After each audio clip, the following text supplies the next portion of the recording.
Good morning friends. आज जो हम लोग बात करने जा रहे हैं वह सीटेट से रिलेटेड बात करेंगे। सीटेट पेपर 2 अर्थात 6 to 8 क्लासेज के लिए जो सीटेट पेपर्स का एग्जाम होता है उससे रिलेटेड बात करेंगे। यह जो एग्जाम होता है उसमें total number of question 150 questions होता है। Total number of questions times कितना होता है तो 2.5 आवर्स टाइम्स होता है। तो 2.5 घंटे में आपको 150 क्वेश्चन सोल्व करना रहता है। अगर आप टाइम को जोड़ते हैं तो 150 मिनट्स होता है और क्वेश्चन भी 150 है, अर्थात 1 मिनट्स में एक क्वेश्चन आपको एग्जाम हॉल में सोल्व करना होगा। दोस्तों जो सीटेट पेपर 2 है उसमें 150 क्वेश्चन में आपका 30 क्वेश्चन शिक्षा विज्ञान अर्थात पेडागॉजी से होगा, 30 question language paper 1, 30 question language paper 2 और 60 क्वेश्चन आपका सोशल साइंस से होगा। दोस्तों जो साइंस बैकग्राउंड के स्टूडेंट होंगे उनमें 60 क्वेश्चन साइंस प्लस मैथ से होगा। तो यहाँ पर 30 question language paper 1, 30 question language paper 2, 30 जो क्वेश्चन होंगे वह आपका शिक्षा शास्त्र से होगा अर्थात पेडागॉजी से होगा और 60 जो क्वेश्चन होगा वह आपका सामाजिक विज्ञान अर्थात सोशल साइंस से होगा। दोस्तों जो 60 क्वेश्चन सामाजिक विज्ञान से होगा उसमें भी 20 क्वेश्चन शिक्षा शास्त्र से रिलेटेड होगा और 40 क्वेश्चन जो होगा वह आपका सोशल साइंस से होगा अर्थात हिस्ट्री, ज्योग्राफी और सिविक्स से होगा। यहाँ पर अगर हिस्ट्री, ज्योग्राफी, सिविक्स की बात करें तो 40 क्वेश्चंस में आपका लगभग 15 क्वेश्चन ज्योग्राफी से होता है, 15 क्वेश्चन हिस्ट्री से होता है और 10 क्वेश्चन पॉलिटिकल साइंस से होता है। तो इस तरह से टोटल 40 क्वेश्चन एसएसटी से होते हैं और एसएसटी के अंतर्गत ही 20 क्वेश्चन जो होता है आपका शिक्षा शास्त्र से होता है। जहां तक बात करते हैं सीटेट पेपर 2 सिलेबस में ज्योग्राफी से रिलेटेड, तो ज्योग्राफी में 9 चैप्टर्स है और ये सभी चैप्टर्स को पढ़ने के लिए आप एनसीईआरटी के class 6th, 7th and 8th, 6th, 7th, 8th class के ज्योग्राफी के बुक का यूज कर सकते हैं, या कहा जाए कि एसएसटी पेपर्स को ही पढ़ने के लिए आप 6, 7, 8 क्लास के हिस्ट्री, ज्योग्राफी और सिविक्स के बुक्स का उपयोग कर सकते हैं। यहाँ पर जो ज्योग्राफी में सिलेबस में दिया हुआ है उसके बारे में थोड़ा सा आते हैं डिटेल्स। तो यहाँ फर्स्ट जो चैप्टर्स है geography as a social study and as a science. Geography को सोशल स्टडी के अंतर्गत और साइंस के अंतर्गत भी रखा जाता है। इससे रिलेटेड बेसिक्स है कि ज्योग्राफी क्या है, ज्योग्राफी का डिफिनेशन, इसको साइंस में स्टडी करें या आर्ट्स में स्टडी करें। दूसरा जो है planet earth in the solar system. आपका planets earth in the solar systems, जितने भी प्लैनेट्स है, सन है, अर्थ है, मून है, टोटल प्लैनेट सोलर सिस्टम्स का इस चैप्टर्स में अध्ययन करना है, जो आपको 6th क्लास के फर्स्ट चैप्टर्स में a earth in the solar systems material मिलेगा। थर्ड जो चैप्टर्स है वह ग्लोब है। ग्लोब अब पृथ्वी का आकार कैसा है, तो जियोड है अर्थात भूआब है। ग्लोब सर्वप्रथम किसने बनाया? आपका पृथ्वी का परिधि कितना होता है, ध्रुवीय व्यास कितना होता है, आपका विषुवतीय व्यास कितना होता है, कितने डिग्री अक्ष पर पृथ्वी का झुकाव है, कर्क रेखा, मकर रेखा अर्थात tropic of cancer, tropic of capricorn, equator, 66.5 degree north latitude, 66.5 degree south latitude से रिलेटेड यहाँ मैटर्स हमको देखना होता है। साथ ही साथ आपको 0 डिग्री लॉन्गिट्यूड जिसे प्राइम मेरिडियन कहते हैं और 180 डिग्री लॉन्गिट्यूड जिसे इंटरनेशनल डेट लाइन्स कहते हैं, ये सब मैटर्स हमको यहाँ पर ग्लोब के अंतर्गत ग्लोब वाला चैप्टर्स में देखना होगा। अगला जो चैप्टर्स है environment in its totality, natural and human environment. Presently environment science या ईवीएस जो 1 to 5th में ईवीएस है, इन्वायरमेंट साइंस का इंपॉर्टेंस बहुत ज़्यादा है ह्यूमन लाइफ्स में। इसलिए एक टीचर बनने वाले व्यक्ति को इन्वायरमेंट से रिलेटेड नॉलेज होना चाहिए, जिसमें बेसिक्स मैटर्स है कि यहाँ पर इन्वायरमेंट के जो पॉल्यूशन वाला मैटर है या पॉल्यूशन से रिलेटेड जो प्रॉब्लम्स है, उन प्रॉब्लम्स को कैसे दूर किया जाएगा। आज आप देख रहे होंगे कि जो अभी विंटर सीजन है, विंटर सीजन में pollution, fog, PM particle 2.5, PM particle 10 का जो मैटर्स है, जो समस्या है, उन सभी समस्याओं के समाधान से रिलेटेड यहाँ है। या ओजोन होल्स, तो ओजोन होल सबसे अधिक कहाँ, तो सबसे अधिक कहाँ, अंटार्कटिका के ऊपर अर्थात साउदर्न पोल के पास। तो उसी एरियाज में क्यों ओजोन लेयर्स कहाँ पाया जाता है, ओजोन लेयर से रिलेटेड जो प्रॉब्लम्स है वह प्रॉब्लम्स क्यों है, या उसे दूर करने के लिए जो भी इंटरनेशनल ट्रीटी हुए, जैसे Montreal protocol, Kigali protocol, Vienna protocol, तो उससे रिलेटेड जो क्वेश्चंस है वो सभी यहाँ environments in its totality, natural and human geography के अंतर्गत है। अगला जो चैप्टर है एयर, वायु। तो व्हाट इज एयर? एयर क्या है?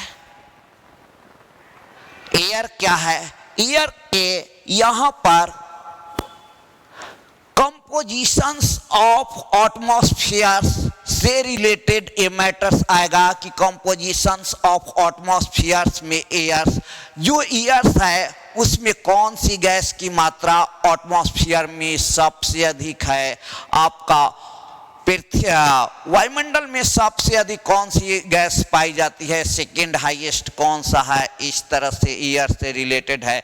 एयर पर्सन के लिए क्यों अनिवार्य है, कौन सा गैस हम लोग लेते हैं, कौन सा गैस छोड़ते हैं। जैसे हम लोग ऑक्सीजन लेते हैं, कार्बन डाइऑक्साइड छोड़ते हैं, तो ये चीज़ है। पेड़ पौधे कौन से गैस लेते हैं, कौन से गैस छोड़ते हैं, और कौन कौन से ऐसे पेड़ पौधे हैं जो 24 आवर्स कार्बन डाइऑक्साइड लेते हैं और ऑक्सीजन छोड़ते हैं। मानव प्रजाति ऑक्सीजन लेता है और कार्बन डाइऑक्साइड छोड़ता है। साथ ही साथ यहाँ वाटर रिसोर्सेज, तो water resources is a important natural resource. Water का कितना पार्ट्स है, जो आप जानते हैं कि 71% एरियाज वाटर कवर है अर्थ का, और 21% एरियाज 29% एरिया जो है लैंड कवर है। 71% जो अर्थ का एरिया है वह वाटर कवर्ड है, और 29% जो एरियाज है वह लैंड है। तो 71% वाटर है, बट प्योर वाटर कितना है, तो प्योर वाटर जो है वह आपका 2.5 to 3% प्योर वाटर है। और प्योर वाटर की मात्रा सबसे अधिक कहाँ है? तो प्योर वाटर की मात्रा सबसे अधिक ध्रुवों पर आइस के रूप में है। प्योर वाटर सबसे अधिक ध्रुवों पर आइस के रूप में है। दूसरा सबसे अधिक जो है अंडरग्राउंड वाटर्स के रूप में है। तो ये आपका वाटर्स है। तो वाटर के सोर्सेज, आपका जो वर्ल्ड में वाटर्स है उसका कितने परसेंट इंडिया में है? तो इंडिया विश्व के जल संसाधन के 4% वाटर जो है वह इंडिया में है। और विश्व के जनसंख्या के 17.5% जनसंख्या भारत में निवास करता है। तो पॉपुलेशन के दृष्टिकोण से वाटर के इंडिया में कमी है। अब वाटर क्राइसिस की समस्या है, तो वाटर क्राइसिस की समस्या क्यों है, उसके क्या क्या समाधान है, इससे रिलेटेड आगे आते हैं। तो इन्वायरमेंट, सेटलमेंट्स, ट्रांसपोर्ट, कम्युनिकेशन। अब इन्वायरमेंट यहाँ भी ह्यूमन इन्वायरमेंट, ह्यूमन से रिलेटेड जो इन्वायरमेंट्स है आपका ये ह्यूमन इन्वायरमेंट।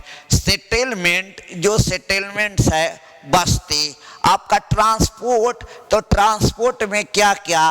तो ट्रांसपोर्ट में लैंडवे, एयरवे, वाटरवे। अगर हम लोग ट्रांसपोर्ट में देखते हैं तो लैंडवे, स्थल मार्ग, जल मार्ग और वायु मार्ग। स्थल मार्ग में क्या क्या? तो सड़क मार्ग और रेल मार्ग। अब सड़क मार्ग, तो सड़क मार्ग से रिलेटेड आपका क्या? तो NH, national highway, state highway, district roads और विलेज रोड। नेशनल हाईवे का अपना अलग इम्पोर्टेंस है, स्टेट हाईवे का अपना अलग इम्पोर्टेंस है, डिस्ट्रिक्ट रोड्स का अपना अलग इम्पोर्टेंस है। तो वो सब का डिटेल्स देखना होगा। साथ ही साथ आपको रेलवे, कम्युनिकेशंस देखना होगा और वाटरवे और एयरवे भी यहाँ हमको पढ़ना पड़ेगा। साथ ही साथ कम्युनिकेशंस है। कम्युनिकेशंस मीन्स टेक्नोलॉजी, जो दूरसंचार से रिलेटेड टेक्नोलॉजी है वो टेक्नोलॉजी के बारे में हम लोग को पढ़ना है।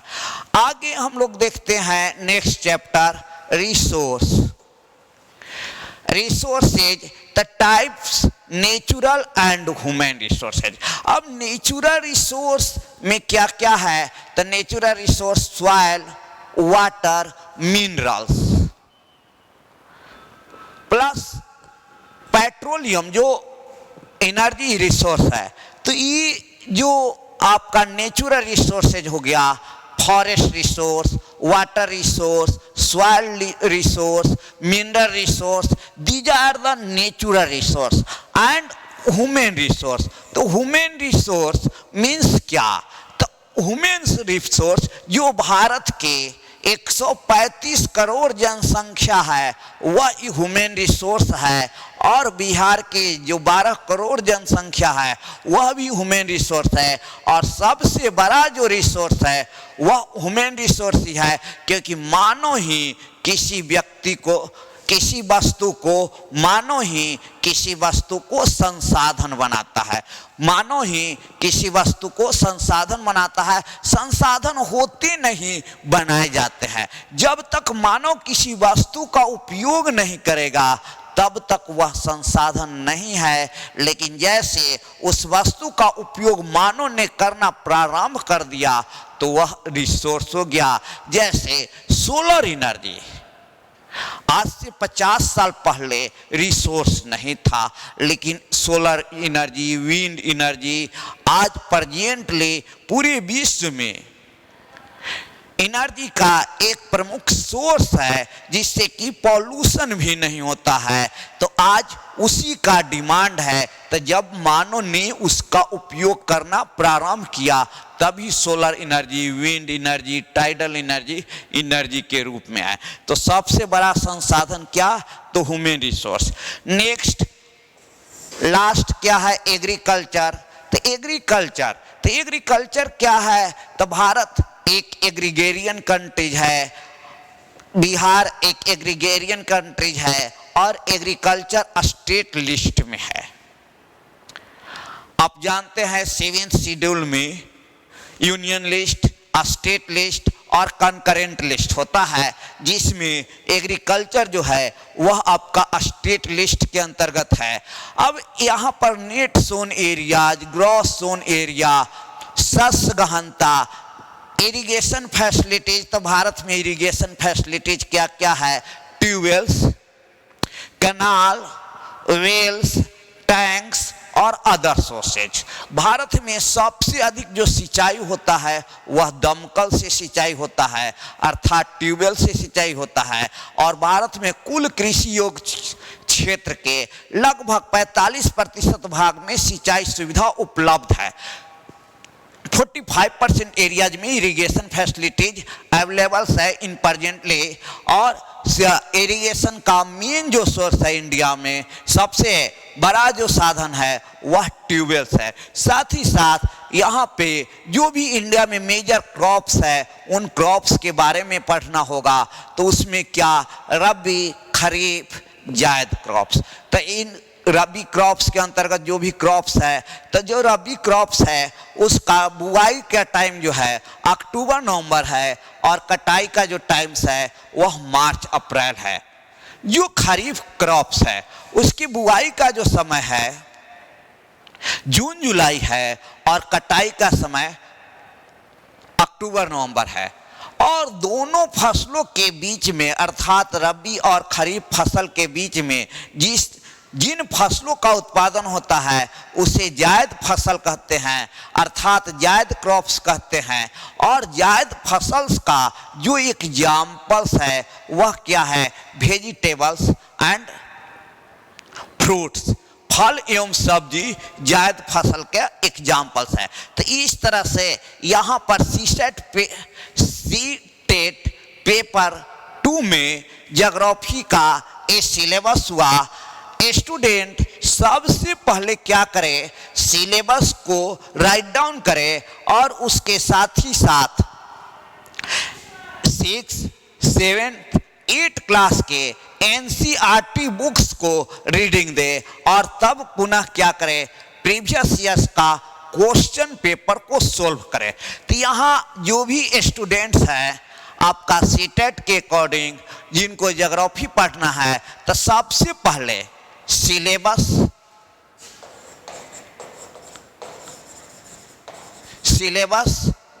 को डाउनलोड करे या सिलेबस को राइट डाउन कर ले। सेकेंड, NCERT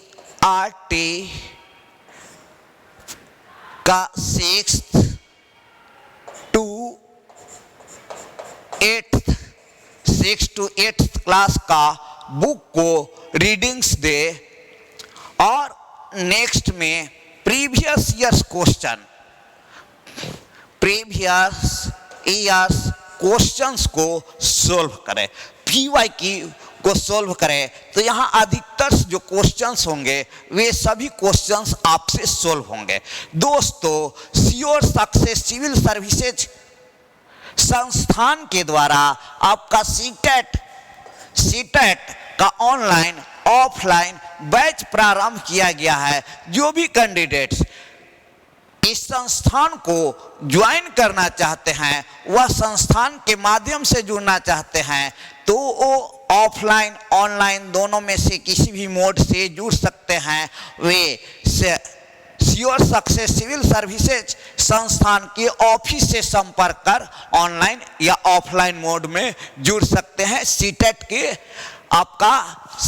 के तैयारी के लिए। साथ ही साथ इस संस्थान के द्वारा BPSC, UPSC, prelims, mains, interview की तैयारी करवाया जाता है। जो भी छात्र हो जिनको 68 BPSC प्रीलिम्स, मेंस की तैयारी करना है, वह ऑनलाइन ऑफलाइन माध्यम से sure success civil services class के साथ जुड़ सकते हैं। दोस्तों, लास्ट तक वीडियो को देखने के लिए सभी को धन्यवाद।